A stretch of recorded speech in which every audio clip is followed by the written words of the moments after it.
21장 10절에서 19절입니다. 환난의 징조라는 작은 타이틀이 붙었습니다. 앞에서 보았던 성전 붕괴 예고에 이어지는 겁니다. 그리고 그 다음에도 같은 주제가 나옵니다.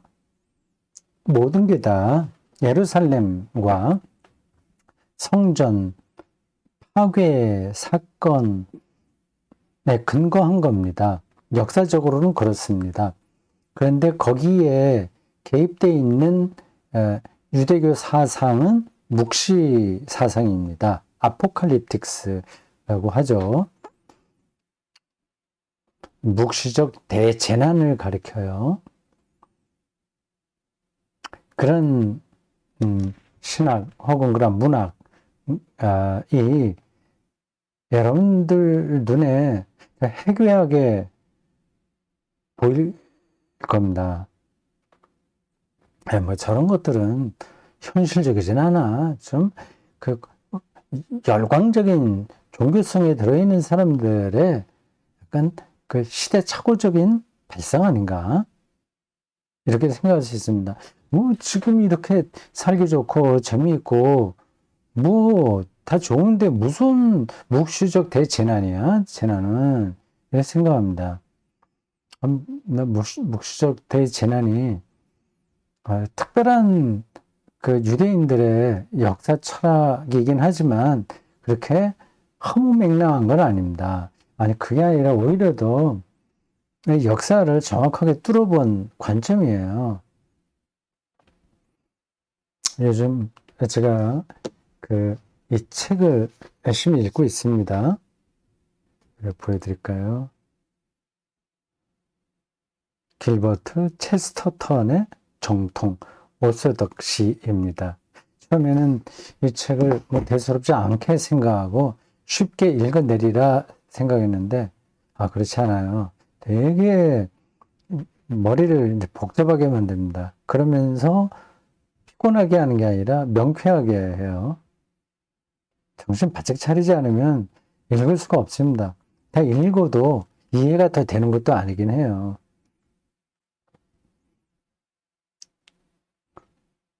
근데 여기서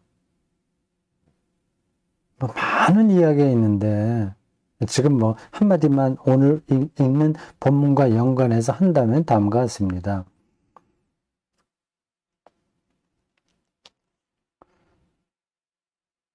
동화와 같은 이야기에서 오히려 계몽주의 이후 합리주의와 유물론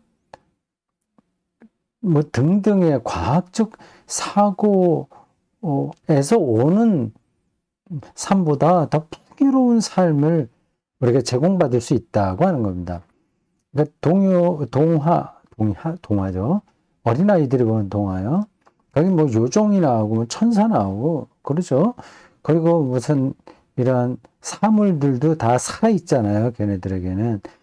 문을 열면 뭐 도깨비가 나올 수도 있고 이 세계가 다 마법 마술과 같은 겁니다. 근데 그런 게 정말 리얼한 거다. 그렇게 얘기를 하네요. 뜻밖이죠. 무슨 얘기, 그 동화는 애들, 아직 수준이 모자란 애들이 느끼는 거지. 그거 어떻게 제정신을 갖고 그렇게 말할 수 있어. 그렇게 생각할 겁니다. 이렇게 저분이 이야기하는 저거를 우리가 이해하려면 시각을 완전히 바꿔야 돼요. 우리가 굉장히 고정적이다, 맞다, 그렇다, 틀림없다 생각하고 있는 것들이 전혀 그렇지 않을 수 있는 겁니다. 아니 그 자체가 아니라는 게 아니라 그것보다 더 근원적인 힘들 세계가 있다는 거죠. 그건 뭐 지금 제가 다시 설명하려면 제 생각도 짧고 해서 쉽지가 않습니다. 그냥 내가 알고 있는 선에서 가장 간략하게만 얘기하면 이런 겁니다.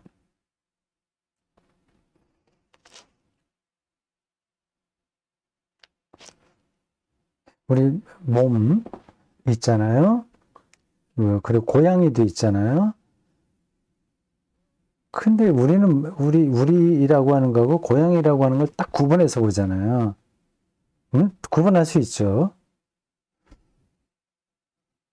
근데 생명 현상이라고 하는 점에서는 다를 게 하나도 없잖아요.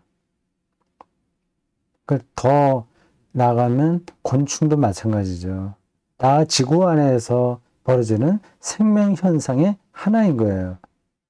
내가 곤충이 될 수도 있고요. 곤충이 내가 될 수도 있습니다. 철학자 누가 그런 걸 주제로 쓴 것 같은데, 변신인가? 변신? 자기가 어느 날 일어나 보니까 곤충이 되어 있다면서요.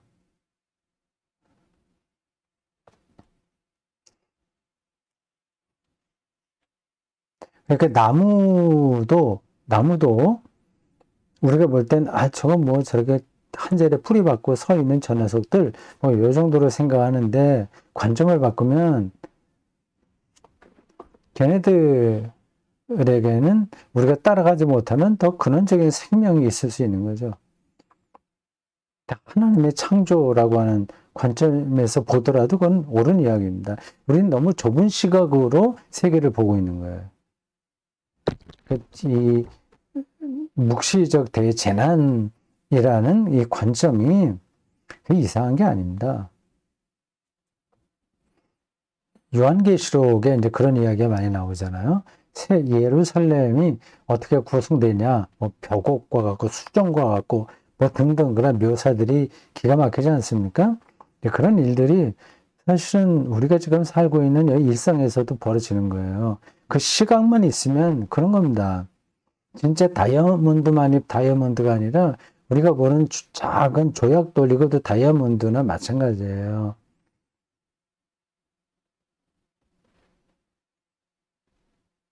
묵시적 상상력이 그렇게 허황된 이야기는 아닙니다. 우리가 확실하다고 생각해서 묶여있는 그 세계관이 오히려 필요한 거죠. 좀 긴데 상대적으로 좀 길죠. 다른 부모마다. 일단 읽어보겠습니다.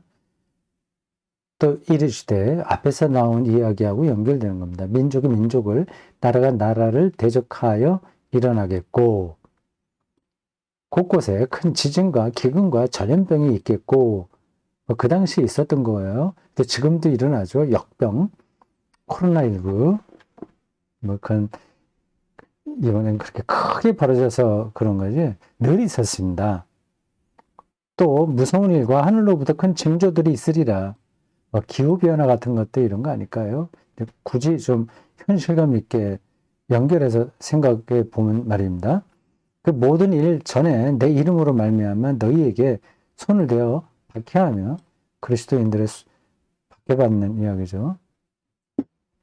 회당과 옥에 넘겨주며 임금들과 집권자들 앞에 끌어 가려니와 이 일이 도리어 너희에게 증거가 되리라. 그러므로 너희는 변명할 것을 미리 궁리하지 않도록 명심하라.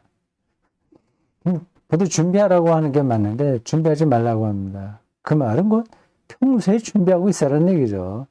특별히 가서 어떤 말을 할까 그때 하지 말고 늘 그런 자세로 사는 거죠. 새로운 시각으로.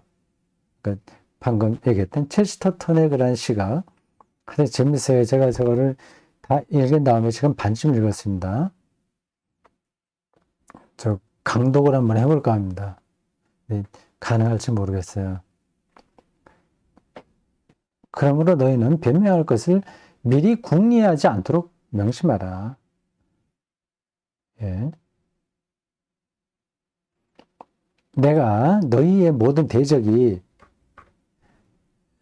능히 대항하거나 반박할 수 없는 구변과 지혜를 너희에게 주리라. 늘 그런 말할 준비가 있어야 되겠죠.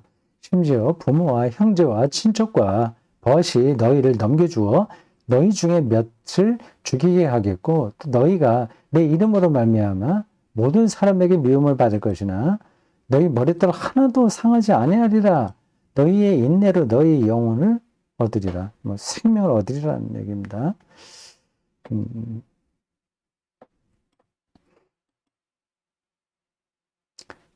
부모와 형제 친척들을 넘겨준다. 오늘 현대 삶이 그렇죠. 자녀들을 다 입시 지옥에 몰아넣는다는 것은 뭐 저거 비슷한 이야기입니다. 이게 생명을 얻는 건지 아닌지도 모르고 우리가 그렇게 몰고 가잖아요. 그게 옳다는 생각을 하고 있습니다. 머리털 하나도 상하지 않는다. 상하지 않는다. 예, 예수 그리스도의 복음이 이런 능력으로 우리에게 작용한다는 겁니다. 이건 그냥 하나의 교훈으로서가 아니라 실제로 경험한 사람들의 경험담인 거예요. 초기 그리스도인들의.